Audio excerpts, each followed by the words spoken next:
So it is a good day for all of us. We're proud of this. These are fantastic. This is fantastic as we gavel in the great Mike Davis, who's here with us live on the program to talk Pam Bondi and what Pam Bondi is going to do at Maine DOJ, ladies and gentlemen. We're very excited to welcome Mike to the program today. This should be a lot of fun. Here we go.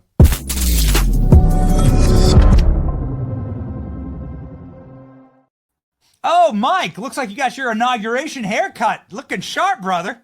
They went a little bit too short, but that's okay. Yeah. I was expecting a feathered cap for the viceroy. I expected a long plume.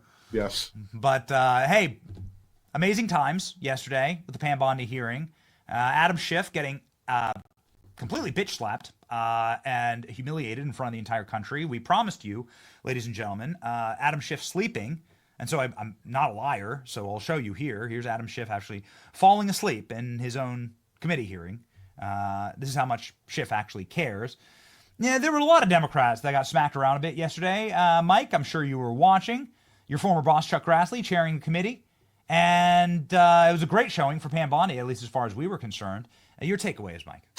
Pam Bondi demonstrated that she is a strong, decisive leader. She's unquestionably qualified to serve as President Trump's attorney general, and she's going to go in there and bring much needed reforms to the Justice Department. So the Justice Department is no longer politicized and weaponized to go after parents and Christians and other Biden Democrat political enemies. They're going to start focusing again on real crimes in the Trump 47 Justice Department under Pam Bondi and Todd Blanche and John Sauer and Kash Patel and Harmeet Dillon and Gail Slater. President Trump's bringing in an all-star team. We saw that with Pam Bondi yesterday. She's ready to lead immediately. She doesn't need to have training wheels. She was the attorney general for the state of Florida for 8 years. She was a longtime state prosecutor. Before that, she's handled dozens of jury trials, hundreds of cases. She is the perfect choice by President Trump to serve as the attorney general. Mike, it was almost as though you were helping coach her when we watched her responses to Adam Schiff. We played them earlier in the program when she said, "You've been censured and your state's a dumpster fire.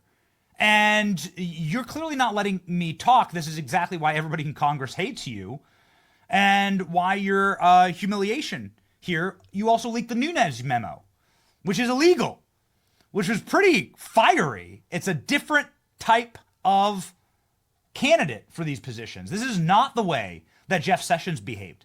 This is not the way that Trump cabinet appointees behaved in 2016, when so many of them were coddled and cowered by the Democrats and by the corporate media. They had so much power to scare them. They were like kind of shaking like a leaf. Man, there's a different energy, Mike. Yeah, I think President Trump learned his lesson from his first term, and that lesson is you need to pick political appointees who are both competent and loyal, and their job is to carry out the president's policy agenda. And the president ran on this lawfare and election interference. The American people heard all of these allegations and all this so-called evidence from all these Biden Democrat operatives in Maine Justice, in state AG's offices and local DA's offices, and the American people rendered our verdict on November 5th. And this lawfare is going to end. This weaponization of intel agencies and law enforcement is going to end under President Trump and Pam Bondi and Kash Patel. And they are going to bring much needed accountability to the Justice Department, including the FBI, especially the FBI, so this never happens again. Very interesting, Mike, that it was Pam Bondi there in the chair yesterday and not Kash Patel, because about 40% of the questions were about Kash Patel. And that is a bit of a tell, right? It's like showing us your hand of who you're truly horrified of. And I would like to sort of give you the floor and walk us through why. Why the obsession with Kash Patel? You heard them talk about Kash Patel in Pete Hegseth's hearing, in the Department of Energy hearing, in Pam Bondi's hearing.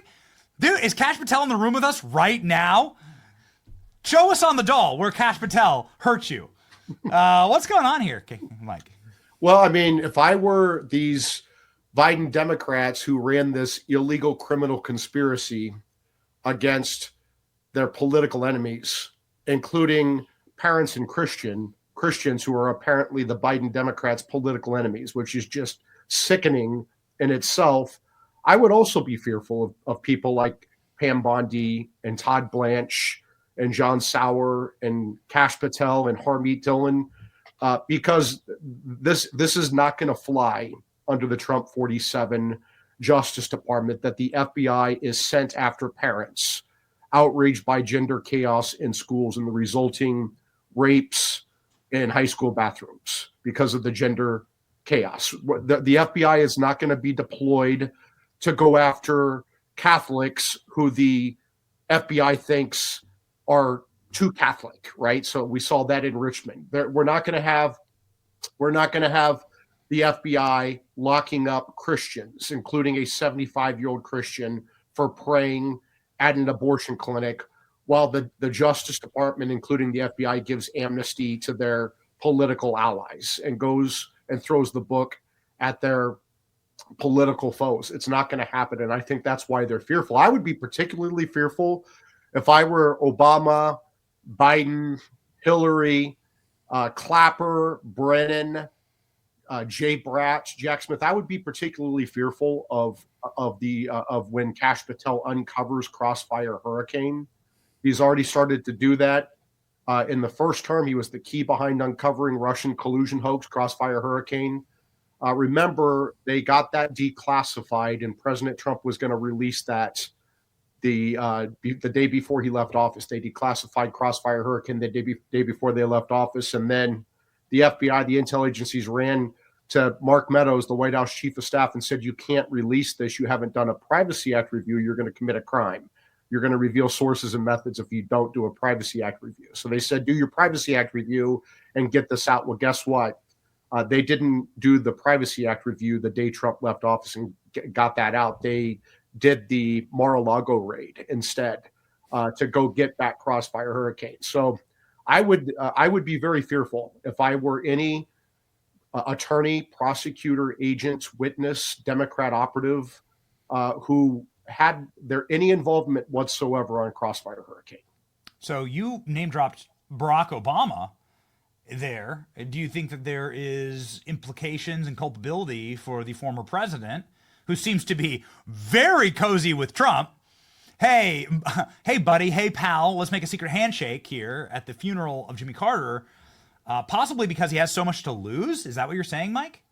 Well, let's just put it this way. We know that there is an Oval Office meeting where then President Barack Obama, then Vice President Joe Biden, FBI Director Comey, CIA, Clapper, all of these officials made up the Russian collusion hoax. They used the Logan Act, which is never used. That was Joe Biden's suggestion to as the predicate, as the pretext to open the Russian collusion hoax. And they spied on the presidential candidate, Donald Trump, and they continued to spy on him as the president of the United States. And they hobbled his presidency. They lied. They had Perkins Coie make up the Steele dossier for the Democrats. They made up the Russian collusion hoax. They got spy warrants from the FISA court on a presidential candidate. They continued to spy on him as the president. They lied to the FISA court. This is the biggest scandal in American history. This is why the Democrats did the Mar-a-Lago raid. This is why they continued to do everything they could to try to bankrupt Trump, throw him in prison for the rest of his life, throw him off the ballot and take off his head. It's because of Crossfire Hurricane. I've been saying this repeatedly since the Mar-a-Lago raid nearly 3 years ago. And this is what terrifies them. And what really terrifies them is you're going to have someone like Pam Bondi and Todd Blanche, the AG and deputy AG at Maine Justice.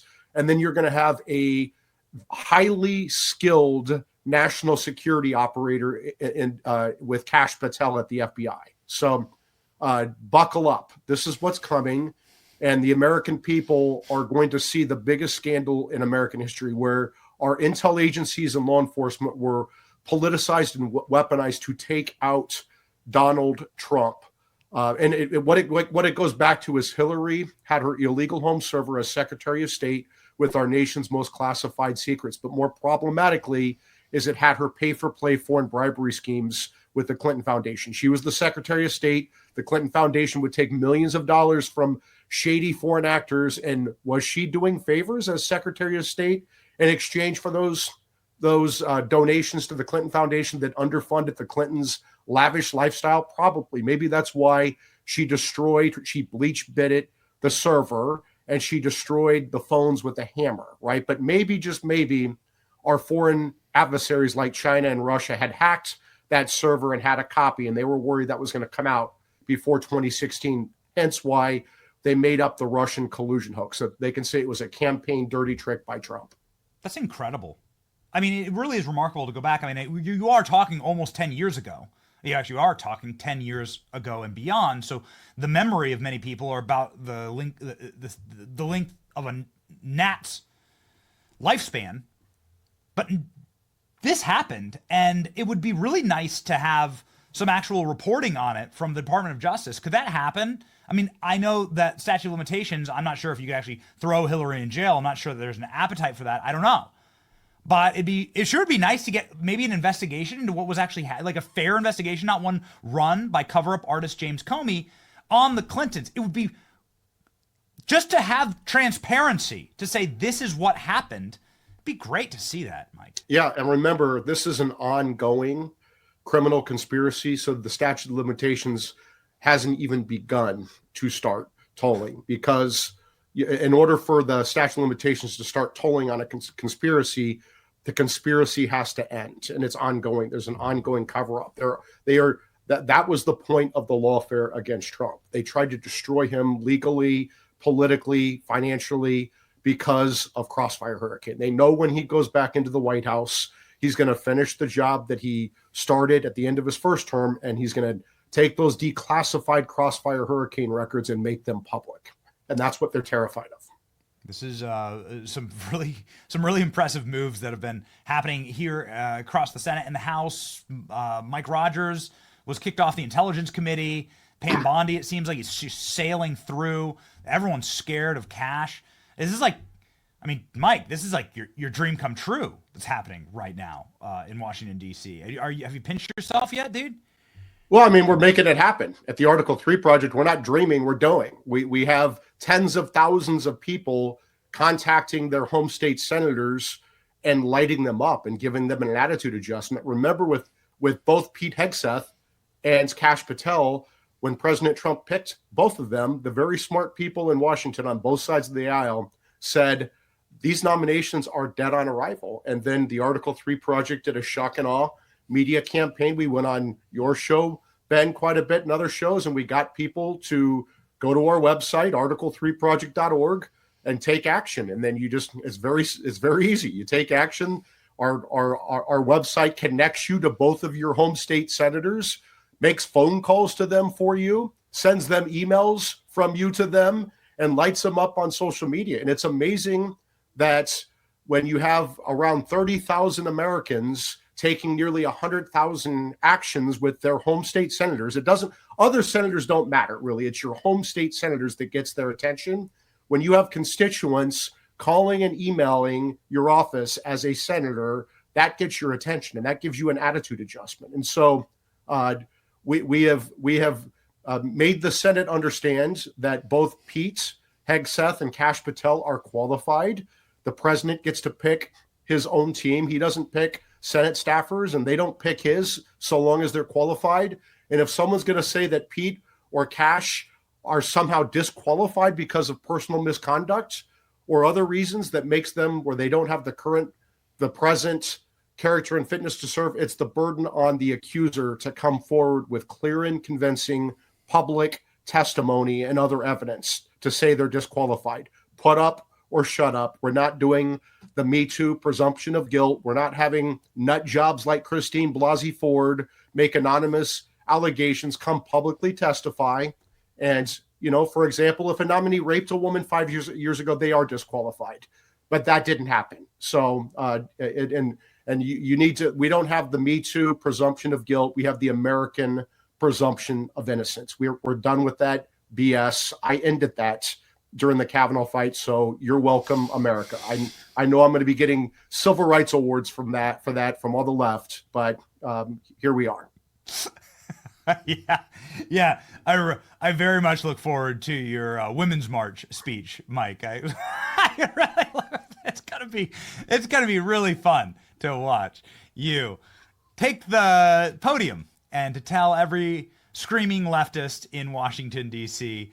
what's up, like you do on this program. So, in closing here, Mike, what's going on with Pam Bondi, man? Like, Chairman Grassley really closely. I think that she's going. I mean, everybody, even the Democrats, are saying she's gonna, sail through confirmation. She's doing an amazing job.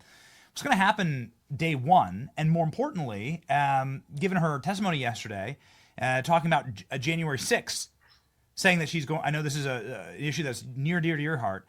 Saying she's going to be reviewing, at the president's order, January 6 cases individually. That was her answer yesterday.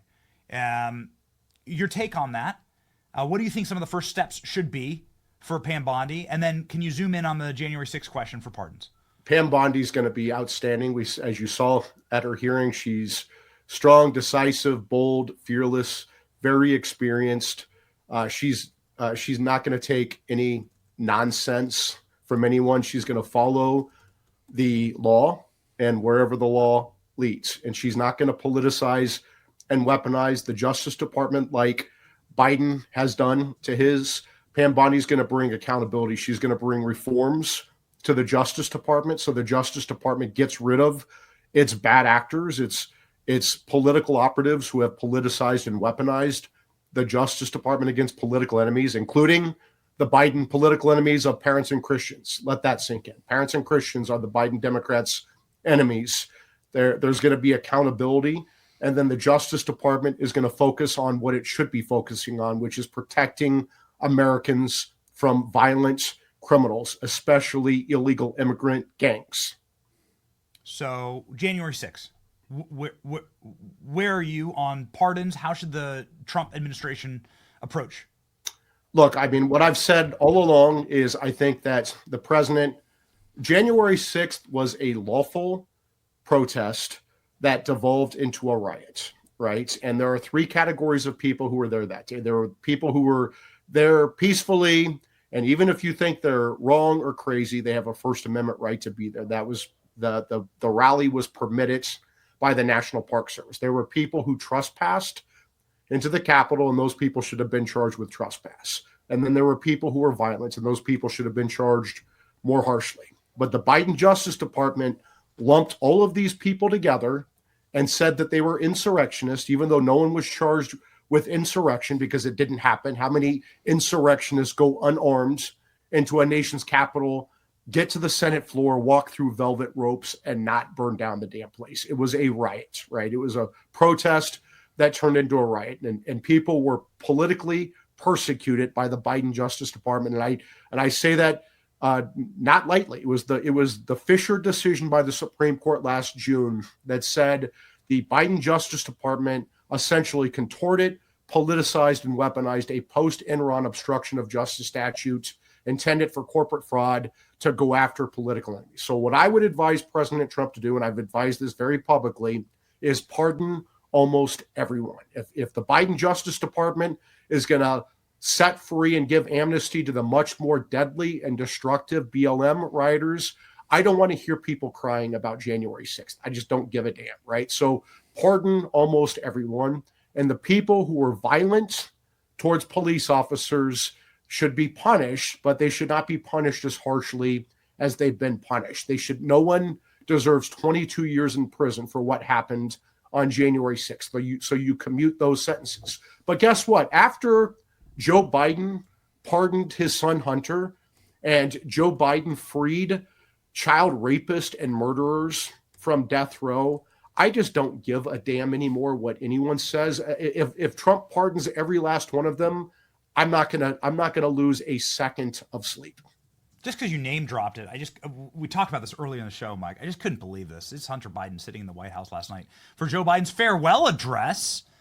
His criminal son, who was facing maybe the rest of his life in prison, who got pardoned by daddy, and he's now one of the few people that's sitting there in the office as Joe Biden mules and has the absolute bloody cheek to talk about law and order in our country, to talk about norms, and to talk about fact-checking. He spends his last couple gasps of breath in the Oval Office talking about fact-checkers online when you have his degenerate son that he's lied about more times than I can possibly count, sitting there.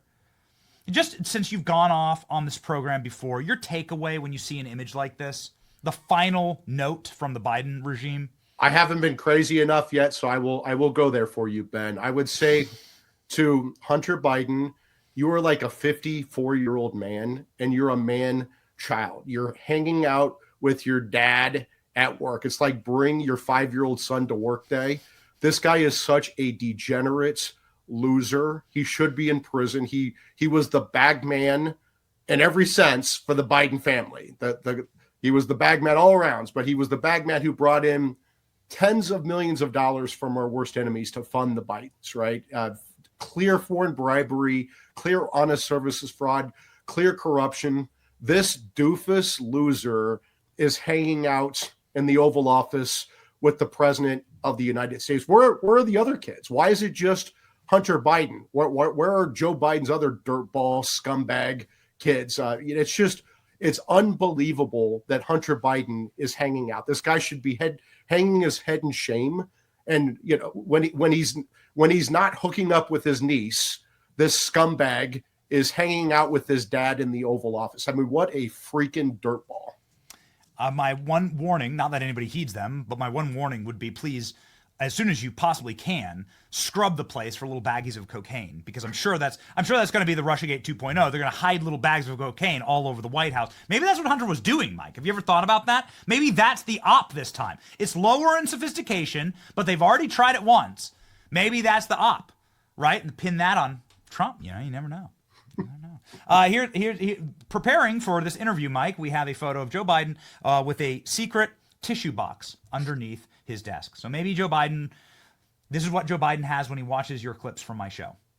He has a tissue box at the ready for all of the crocodile tears. He's also sitting on a pillow. So don't know if you know anything about that, Mike, but looks like a rough go for Joe Biden. I think I need a pillow here, though, Ben. I'm a little bit short on this, and my hair's a little bit short, too. Maybe a pillow? Mike. Everybody go follow Mike. Everyone go to the Article 3 Project. Mike's the greatest. Can you see how content Mike is? This is the calmest I've ever seen him on this program, and he's done 100 hits on this show. Ladies and gentlemen, Mike Davis with the weight of success on his shoulders and the work ahead of him ready to be done at the Article 3 Project right here, ladies and gentlemen. And of course, follow Mike Davis on X. Here's his X account, 350,000. Mike, you're an influencer. You're an influencer, Mike. I would say this, Ben. We are just getting warmed up on how much winning we're going to have under the Trump 47 administration. What did he say last time? We're going to win so much, we're going to get tired of winning. It's actually going to happen this time because Trump is hiring the right people this time. And if you thought his first term was successful, buckle up for his second term. It's going to be wild. We're very, very excited to see it. Godspeed, Mike. Thank you, Ben.